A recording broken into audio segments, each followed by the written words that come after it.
Pro Style Production Network presents The Inside Look. Another episode of the Inside Look podcast. Today we're joined by the Minot State Women's Hockey Club and their assistant coach, Mr. Tony Swearingen. Tony, first of all, thanks for some time today. How's it going, man? It's going great. Thanks for having me. Talking about women's hockey in Minot State, and the reason that I'm more excited about this than so many other sports is the fact that you guys are good and really, really good and going to be good for a while. Why don't you just touch on this just a little bit? The program at Minot State Women's Hockey, I mean, this is a program that has gone from not a whole lot of recognition to one of the top teams in the country, and it almost feels like it happened overnight.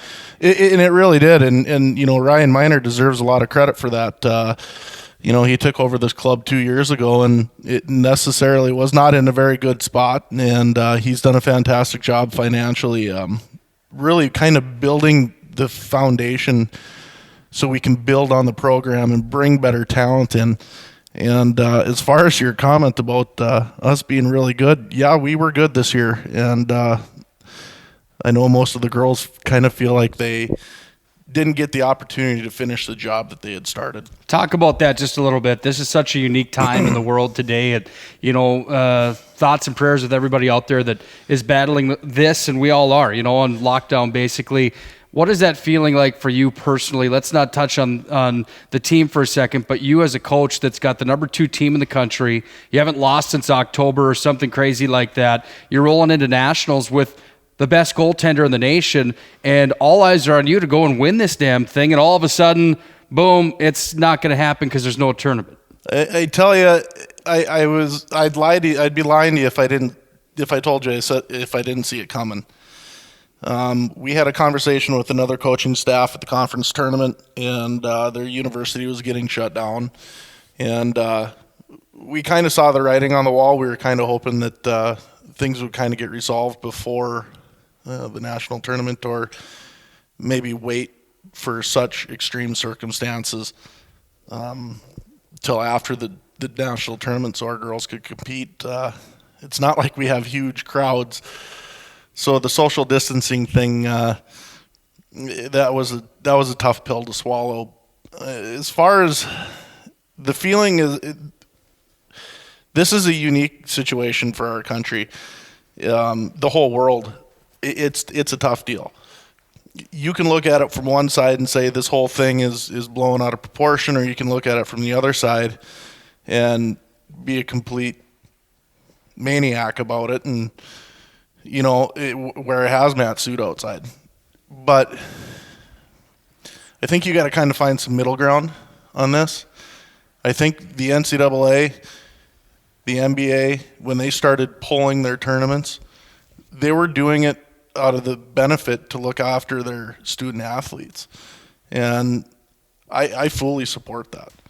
And so it was a tough pill to swallow, but we are where we are, and we just got to keep building on it. And, you know, I think it was the right decision, but you know, there's got to be some middle ground here for everybody involved so we can kind of get back to a normal state of life. Moving forward with that, and on that note, let's just hit the brakes for a moment and talk about the state of women's hockey in general. So Minot State women are playing ACHA Division I college hockey now.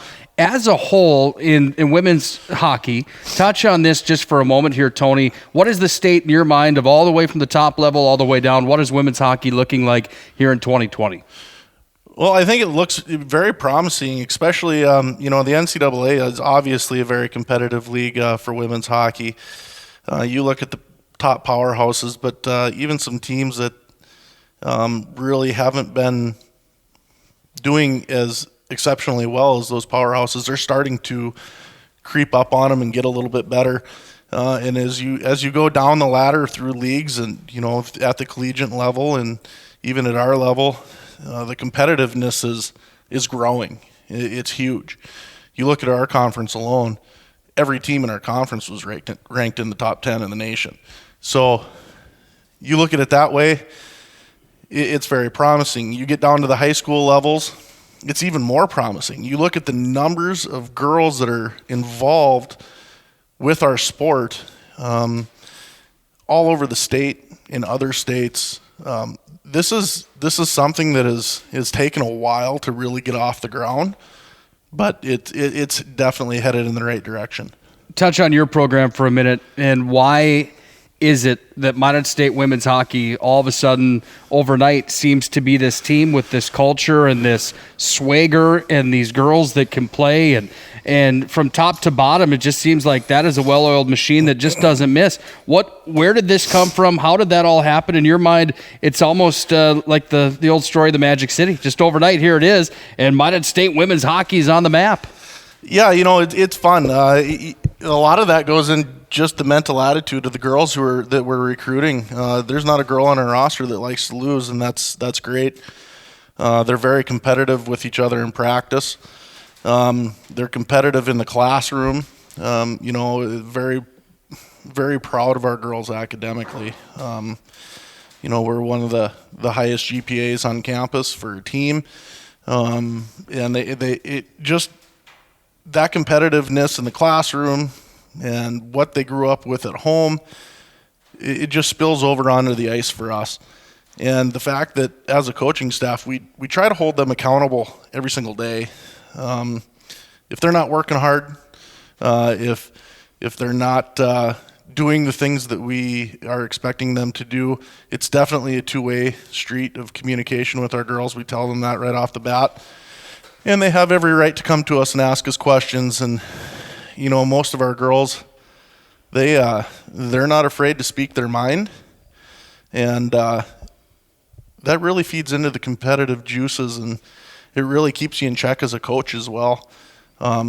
Because you can kind of see if a girl's having an off night, maybe hit the reset button after the first period, get on them a little bit, tell them what they're doing wrong, try to help them fix it, get through it, and watch them really come out in the second period. It happened a lot last year. It's interesting to me when I think about Tony Swearingen as a coach, and you're a guy that, I would consider you a good buddy of mine, and we've been that way since, 2014, 15, that timeline when Minot High, you were coaching the Magicians. I was calling games on the radio. After that, we ended up calling some games together down the road, and, I look at Tony Swearingen, and how I would describe you is that you're an old school hockey guy. You're an X's and O's guy, but you're old school. You hold people accountable, I think, is the way to say that, and you do it in a manner that, in my mind, is old school. That's the vision I have of Tony Swearingen. Is that the same Tony Swearingen that is coaching MSU women's hockey right now? And if so, what has been your biggest challenge in coaching women's college hockey compared to, a boys varsity team, for example? Well, this is a great question because, I would consider myself in that old school category. I consider myself a young man in respects of still learning the game. I believe that every day when I go into the rink, I learn something new. I definitely hold people accountable, and these girls really held me accountable this year as well. When I started, the year really didn't start off on a very good note from my side. The communication wasn't there. They were kind of the girls, some of the existing girls that weren't on the roster or were on the roster the year previously. It didn't feel like they were buying in to what I was selling, and it took a while. I had to adjust quite a bit. I had to tone it down, which,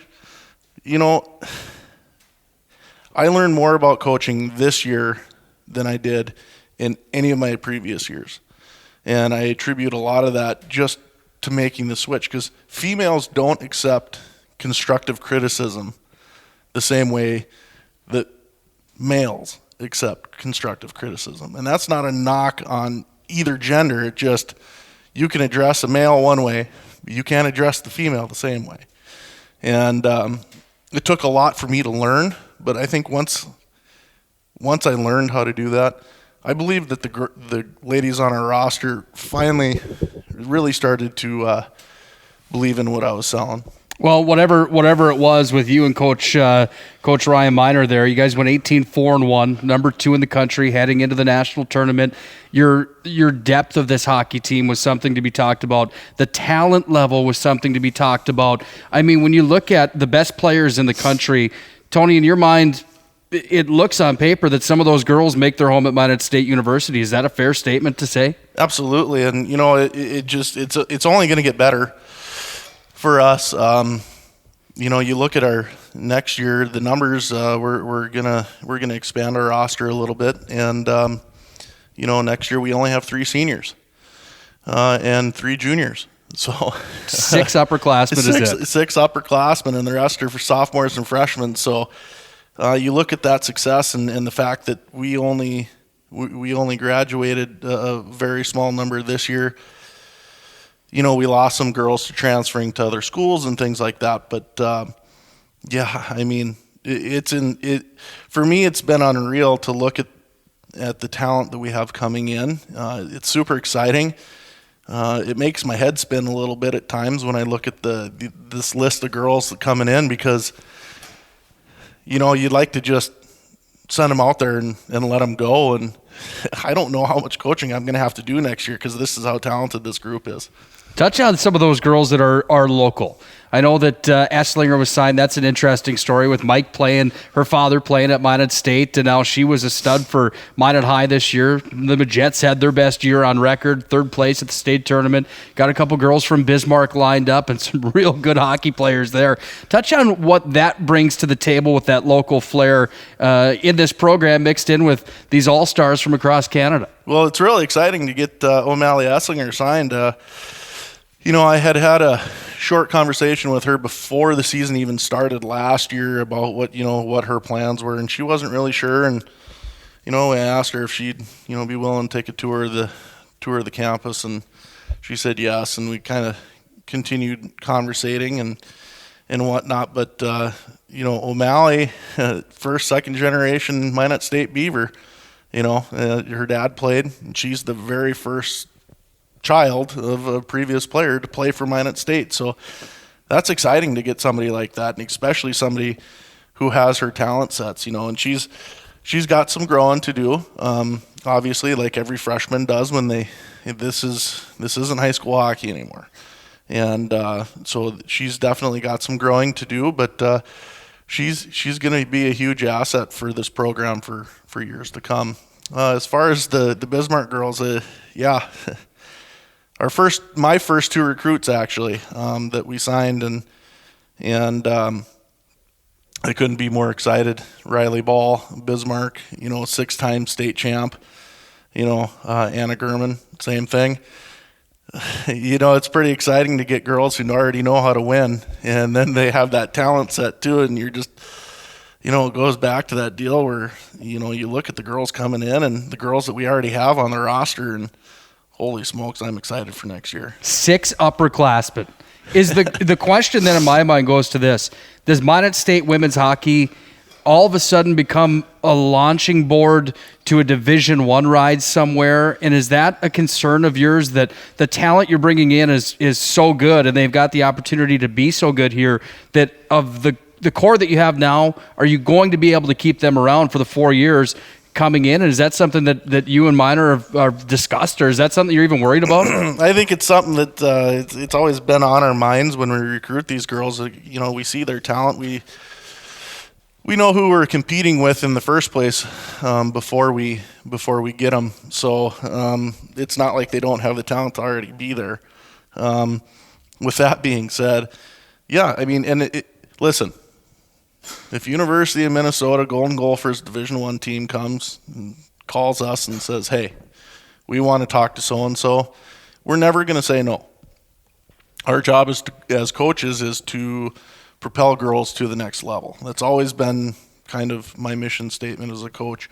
I know Ryan feels the same way. So, if they do start calling and girls start going, we'll just keep recruiting. And what that brings out a whole nother side of this is, if girls see that and they don't quite have the offer that they want, they can come to us, play, and maybe they'll get that offer down the road, and that's a launching board for more talent as well. When you're talking about the recruiting side of this, how much is Tony Swearingen doing on the recruiting side? Well, I don't do as much as the academic side of this stuff, the administrative side. I leave that to Ryan. my role is to just kind of get girls excited about our program. So when I talk to them, I kind of give them an idea of how we treat things as a coaching staff, and just try to sell the program and get them excited about Minot State. I mean, where else can you go and have tuition that it's dirt cheap and still have great academia, and on top of that, get to play in the facility that we get to play in, get treated the way you get treated, and have an opportunity every single year that you suit up to win a national title. When you're recruiting these girls and you're talking about that, how much of that culture is brought into that conversation of playing time? And, you know, when you're talking about being the number 2 team in Division I ACHA hockey that's growing at a rapid, I mean, when you look at the wins and losses for women's hockey, the competition level, the recruits, the talent level, I mean, the graph would go like this. I mean, it's unbelievable. So you're bringing all these studs in. What is the conversation with these girls when they say, you know, I've been the captain of my team now for the last 2 years, and I'm used to playing? I mean, is that part of this when you talk to them? Well, I think the upfront honesty that they're going to get from myself and Coach Miner and myself, I pride myself on being a little bit more upfront with the girls, with our playing side, and we tell them the same thing. You know, you get what you earn. It doesn't matter if you were a 60-pointer the year before on your midget AAA team or your high school team. If you don't come in and work hard, you're not going to get the opportunity to succeed, because you're not going to get the opportunity to play. We got too many girls that are working too hard, and some of the girls, it took a little bit of time this year for that culture change, for them to accept it. But, you know, you look at the success that they earned at the end of the season, and I think it's just a matter of reinforcing it every single day. So yeah, it's tough. You have a lot of tough conversations with kids because they don't understand, because they were the captain of their previous team. They were 60-pointers, but at the same time, you just got to tell them up front, hey, we don't think you're doing enough, and this is what you need to do. Where does Jordan Ivanko rank on your list of the best goaltenders you have ever had the opportunity to coach? Where is she at? Well, I think you know who my favorite all-time goaltender is. A young man by the name of Bray Efforts. And Jordan Ivanko, she's got a lot of similarities to Bray. Honestly, I think she's better than Bray. No kidding. No holds barred here. No holds barred. I really do. She's a specimen, and she makes saves that really kind of. There was a couple of times this year where I put my head down because I thought the puck was going in the back of the net, and then I realized I never heard the whistle, and I had to look up, and Miner's like tapping me on the elbow, going, "She made that save," and I'm going, "Holy smokes!" So yeah, I mean, it's exciting to see a goaltender like that back there, and the fact that we were able to get her is another miracle. So, but with that being said, her success in the net is predicated on how hard she is pushed by her teammates, and her teammates being her other goalie teammates. There's no letdown there. Lexi Bucher, she'll be back next year. She's good too. She's like really good. She's got great feet. She goes post to post. She's got the talent base that Ivanko does, and she's an exciting goaltender when she gets her opportunities as well. And then we got another goalie coming in who was just voted the MVP of her league. So it's gonna be a fun ride. What can people expect? What message do you want to send to the hockey fans in Minot or around the area moving forward with MSU women's hockey? You guys are on the map. There's no question about it. Mesa Arena is a prime place to play. You've got talent coming in. It's going to be a very young hockey team that's going to be very good with the best goaltender in the country and some of the best talent in the country.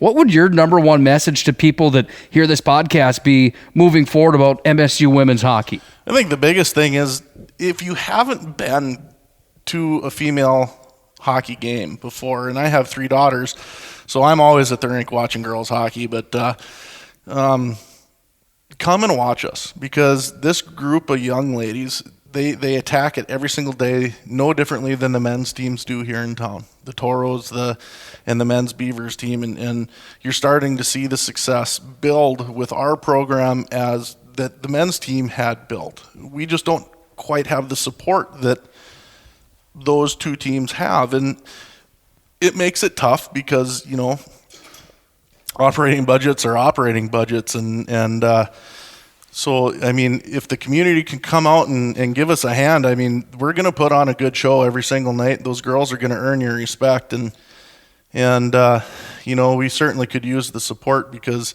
we're not going anywhere. We're not going to go downhill overnight, and we're only going to get better. And I think the girls on our roster would tell you the same thing. This has been a presentation of the Pro Style Production Network. Visit www.psp.network. Follow us on Facebook at the PSP Network, and follow us on Twitter at Network PSP. PSP Network.